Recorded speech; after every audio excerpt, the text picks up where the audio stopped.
Hollow, Pennsylvania, autumn 2016. The diner was gone. The new gas station sat exactly where it had been, all fluorescent lights and coffee smell and bad country music. The locals still called it Pop's, though nobody remembered who Pop had been. Behind the counter, a radio hissed through static. No one paid attention, except Jamie Cole. She was 17, red hoodie, dark curls, and headphones that never seemed to leave her neck. On her night shift, she liked to watch the fog creep down from the ridge. It always rolled in around midnight, thick as breath, swallowing the roads and the woods beyond. That night, the fog came early, and with it, the static. The radio went dead mid-song. The lights flickered. For a few seconds, everything in the station vibrated. Coffee cups, shelves, even the glass door. Jamie frowned. Not again. The humming that followed wasn't loud, but it was familiar somehow. Like something she'd heard once in a dream. A low, electric pulse.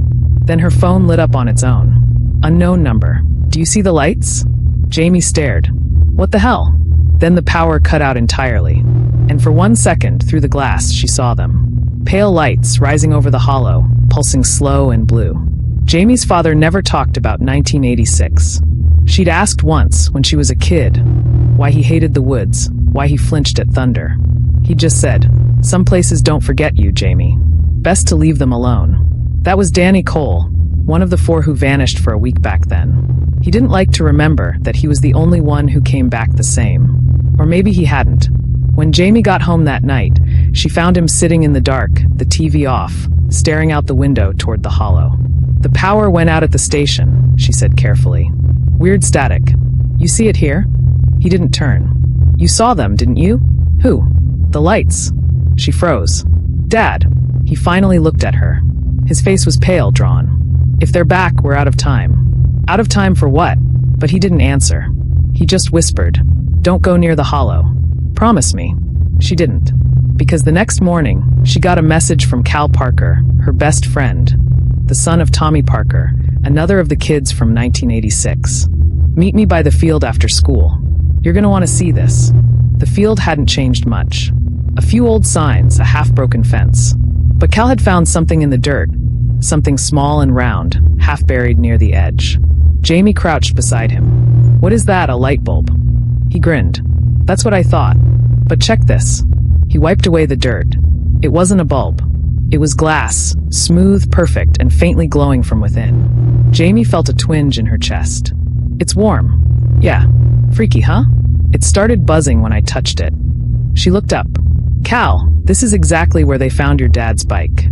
He paused. "You think this has something to do with that old story?" She hesitated. "What else could it be?" Cal laughed nervously. "You sound like one of those conspiracy podcasts." "Come on, Jamie, aliens?" But the laughter died when the air changed. A deep vibration rolled through the ground, making the grass sway. The sky dimmed, though no clouds passed over. And then, faintly, that humming again. Jamie's phone buzzed in her pocket. Another text from the same number. "Unknown, you opened it again." Cal frowned. "What does that mean?" Before he could finish, the orb flared. The grass around them flattened. For an instant, Jamie saw shapes in the light, tall, pale, watching. Then the glow vanished. The field was dark again. The orb lay cold and lifeless in her palm. Cal exhaled shakily.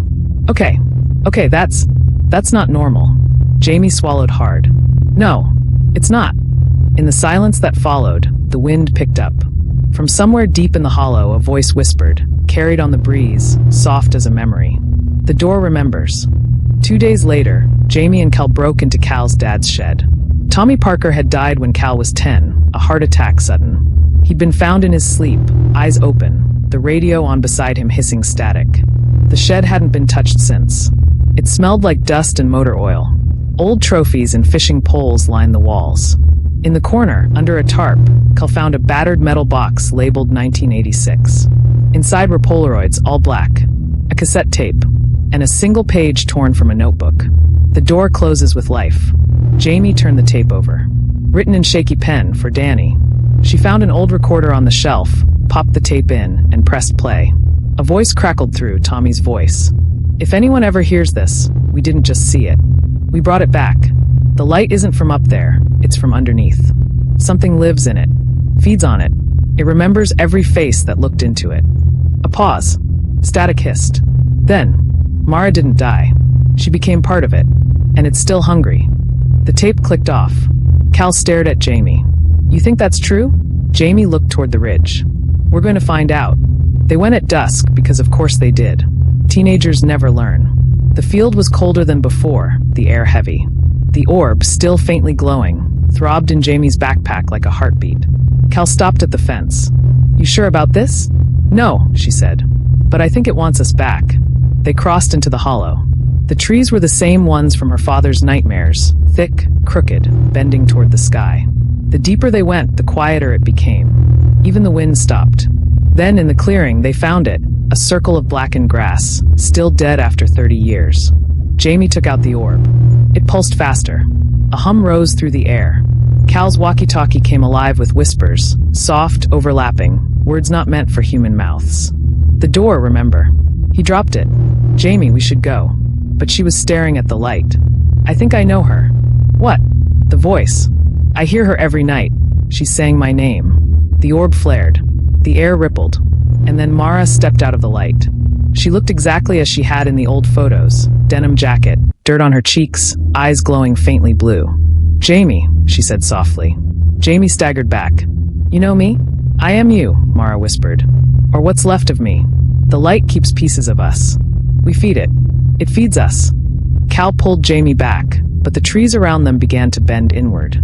Shadows flickered in the glow, tall, thin silhouettes. Mara reached out. It wants to come through again. But this time, it needs more. You can stop it, but you have to choose. Choose what? Jamie shouted. Who stays? The sky above the hollow split open, a blinding column of light shooting upward. The air screamed. The orb floated out of Jamie's hands, spinning faster and faster. Cal tried to grab her, but she was already walking toward it, tears streaking her face. Mara's voice was calm. You close it the same way we did. With life. Jamie turned to Cal. Tell my dad I understand now. Jamie, no. She stepped into the light. For an instant, Cal saw both of them, Jamie and Mara, merge, faces flickering together like reflections in water.